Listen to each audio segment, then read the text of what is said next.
ridiculously early in the morning. I'm in for Jasper. We'll talk about him a little bit more in a minute. But I've kind of got, because I'm at the petrol station. It's 5 o'clock in the morning. I've got to refuel and I want a coffee, especially at this time, but they won't open the doors and let me in, and then it's too busy here. You can have a coffee after 6 o'clock.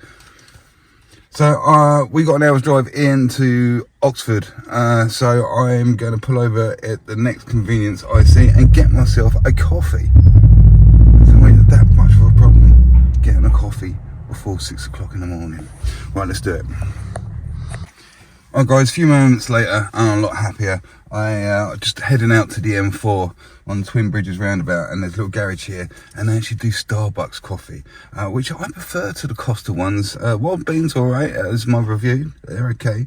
But yeah, the Starbucks ones, even from the little machines, is pretty good, and you get a little bit, you get a cardboard lid rather than a plastic one, which is always good for the turtles, isn't it? So yeah, we are up really ridiculously early in the morning. If you're new to the channel, hello, well done, thanks for tuning in and all that. We are going in for a guy called Jasper, who I nickname the Emperor, and the name has stuck with local plasterers around this area. And I call him the Emperor like the Emperor from Star Wars, okay? And I call him the Emperor because of all the young apprentices that have died under his command and under his wishes. He's gone through a lot of them. He's just that sort of guy, you know the ones. Anyway, like I say, if you're working with Jasper, he's been on to me to come back in. He is the reason I am a plasterer. He was my master right when I was like 13 years old. He was the guy that took me in for the first time labouring plastering. I had another master after that, guy called Skippy, but I've always been associated with Jasper the Emperor. And whenever you are working with Jasper the Emperor, as I've managed to survive the training, I have been frozen in carbonite. There's lots of different Star Wars scenarios that I've been through to get where I am now and be recognised as a Jedi plasterer in my own right. So he gets me in every now and again to help him out with certain things. So yeah, sorry, rambling on. I said I would give him a week, and that is this week, and he is sending me, I got the message through last night actually. Execute Order 66. He said to me on my holographic projector. So yeah, we are off to Oxford, and it's an hour's run even at this time in the morning. So let's get there. I think what we're doing in Oxford, there is another video previously to this one where I did a whole week there and stayed there, living there on a camp bed in my building clothes and everything, covered in plaster 24 hours a day. So he's got us there, and I suspect we are rendering the outside of his new Death Star.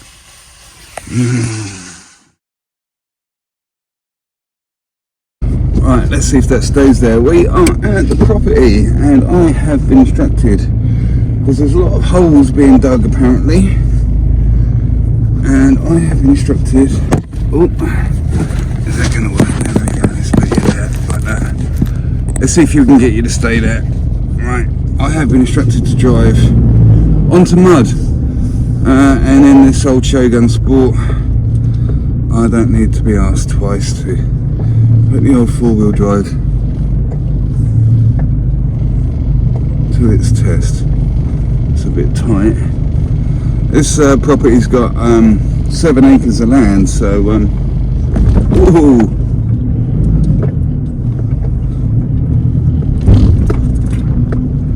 There we go. Oh. Can't park there, mate. Go down there.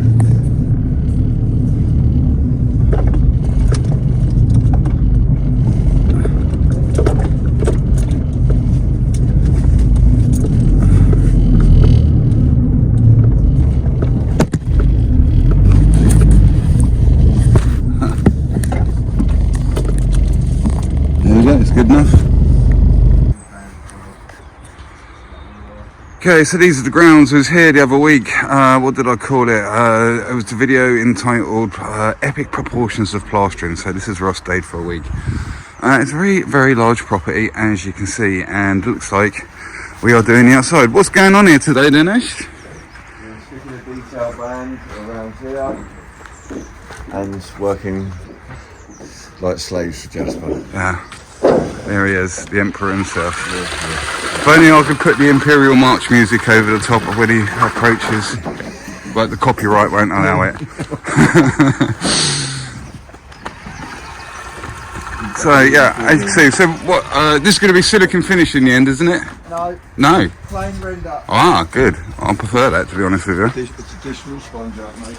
So looks like we've got some expansion joints going on in there. This with some, what is this stuff called?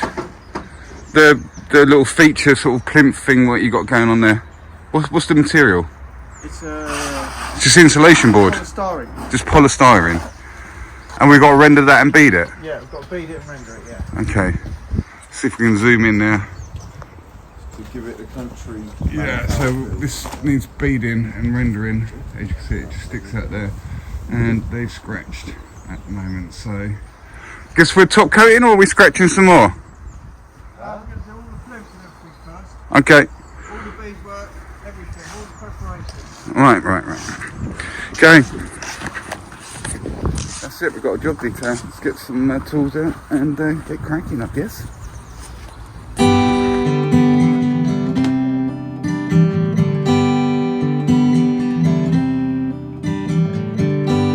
So these guys up here are initially sticking this up there, and this is all going to be meshed in and beaded.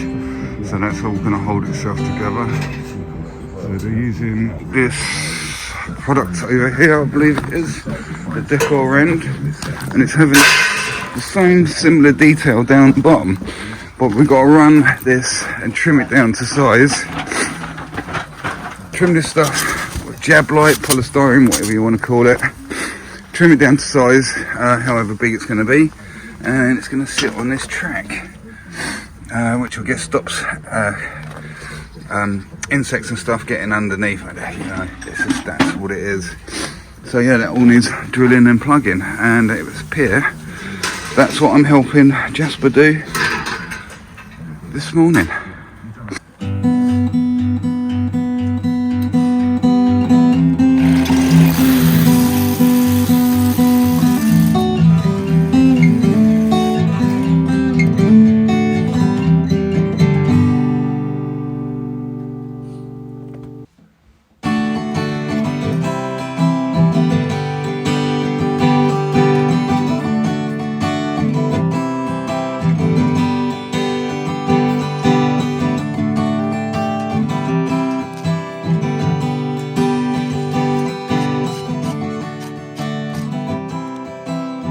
We've been drilling and plugging them, but you can run out of plugs. Look, 2 dry balls together in that hole is probably good enough.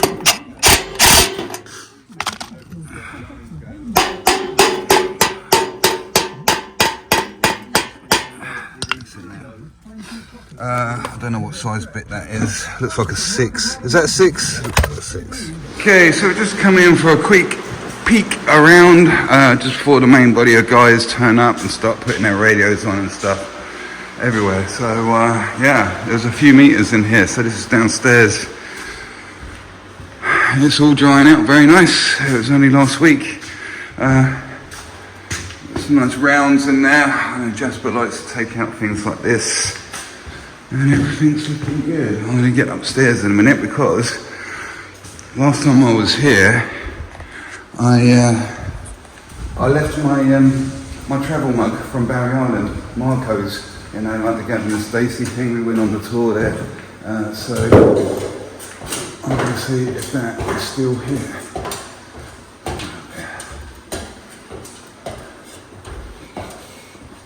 A bit slow up ladder these days with my bad knee. Windowsill's in. This looks like it's made out of MDF. Right, Marco cup. Pretty sure I left it in here. Would it still be here? No, it's not here. Could be anywhere. Okay. There's another round in here that Jasper took out. This one had to be floated in the end. The other one they got away with dry lining. A bit of painting going on. It's certainly moving quite fast.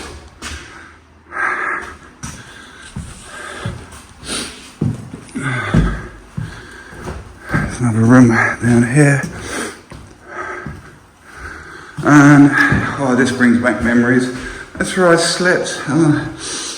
Yeah, this is the room I did and slept in. Oh, it's a lot warmer in here than it is out there, I can say that. Underfloor heating upstairs. So there you go, that's what's going on inside. So up here is like the loft room. This is the 3rd level. So we've just come up these stairs here and get back down to the 1st floor.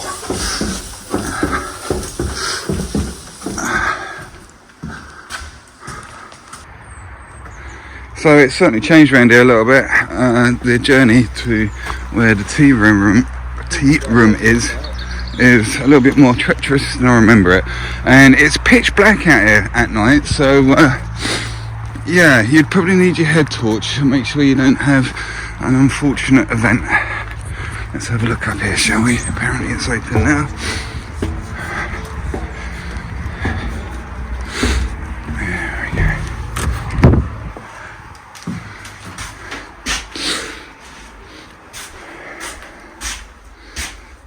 Oh dear, anyway. No Marco's travel mug. Now that is a pity. I do fear we may have seen the end of that travel mug. Never mind. I'll have to go back to Barry Island and get another one, maybe later in the year. Okay, so this stuff is being manipulated into these shapes. And it's our pretend stonework. Obviously that one still needs cutting. So these are going to be stuck on with styro, you say? Yeah. Cool, that looks like fun round there and all. Right round the front, there should be a bag. Okay, which one? What colour is it? The orange. Orange bag, styro.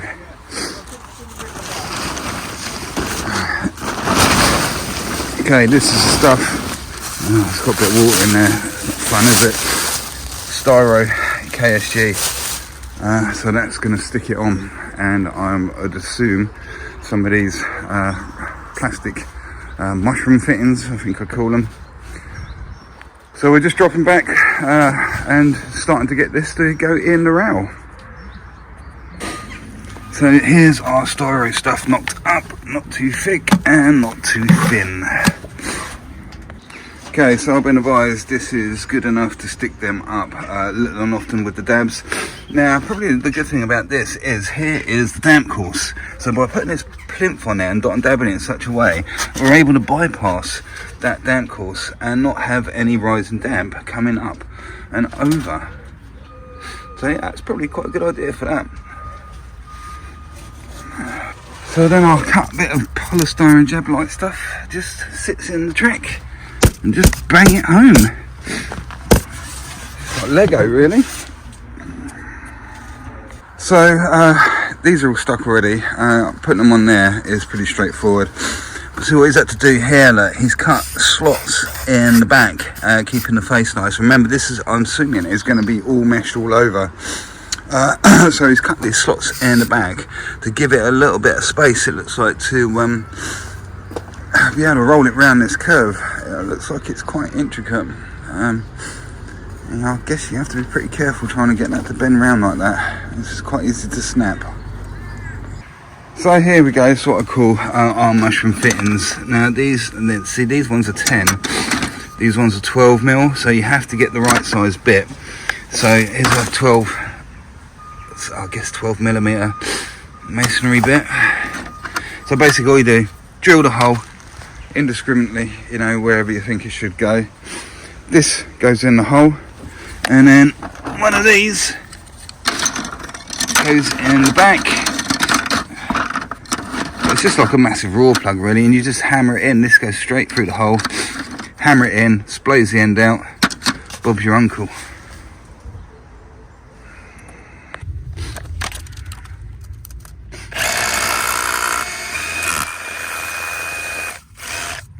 Easy, I think that's gone in up.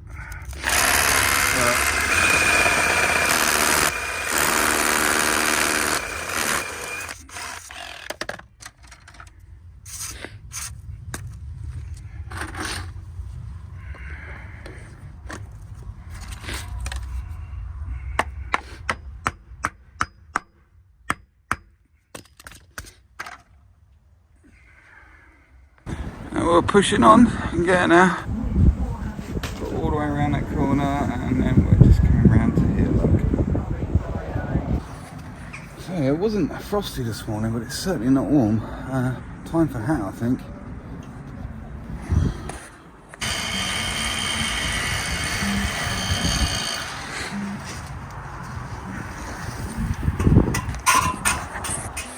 I was talking about mushrooms the other day and you guys seem to quite like it. I was talking about the amateur muscarias or the fly garrets. Hear that? We got some, on this old stump, we got some turkey tail. Can't remember, triculus, something or other. But apparently the extract from this is good for fighting cancer, apparently. Got my Starbucks. Oh, let's get this on. Decaf. It's all decaf. How good's that to anybody, eh? There we go, look.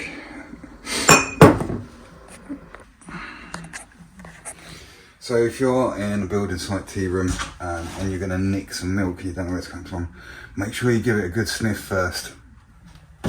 In this case we was okay. I had to go for a snood, man, it's freezing. I keep coming over trying to catch the wildlife. There's one big fat old pheasant over there. There he is, he's just right there on that side of the trees there. It's hard to do it when I'm zoomed in, he's right there. See how close we can get before he does a run out.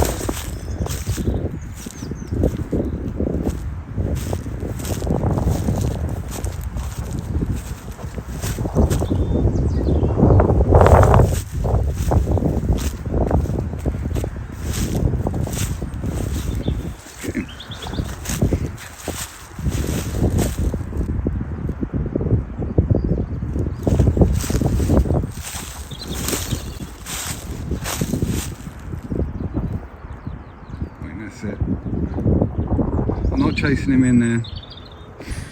Yeah, pheasants, eh? Quite extravagant looking birds. The male ones, I believe. I think the female ones are all brown and stuff. But they always, when they make their squawk, remind me of a broken starter motor on a car.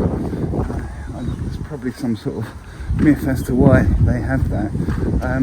I think, because you know, I like a bit of Greek mythology in that.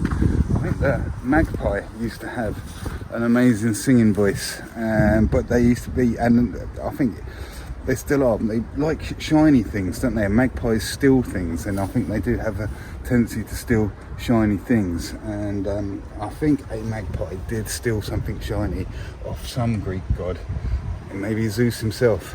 And as punishment, he took away their lovely song, and that's why magpies make the racket that they do now. So what we're finding best on these external corners and stuff, like, is trimming. These can be trimmed up with regular tin snips. So we're trimming over so you've got a little bit of a tongue. Same here, that you can see underneath here. Yeah, I've got a bit of a tongue, and we've got these self-tapping, these little baby self-tapping screws. These ones just holding it together. It seems to be doing quite a good job of it. We'll put one in there as well. So we're running a track at the moment, and that's how far. We still got to put the plugs in there. Oh mate, I tell ya, it's cold. We're kneeling down in my bad knee. Whatever was they thinking? Got all this on. Oh.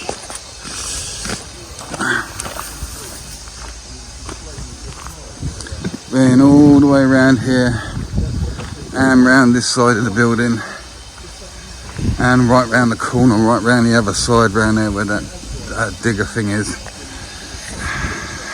So to cut this stuff with regular tin snips, what we do is you cut down these two verticals, and then obviously I've done it a few times, bend it back and forth, and it breaks off by itself.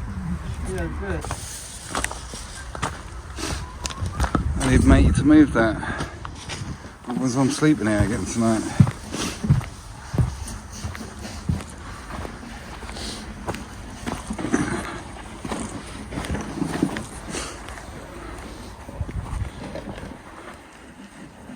Jasper,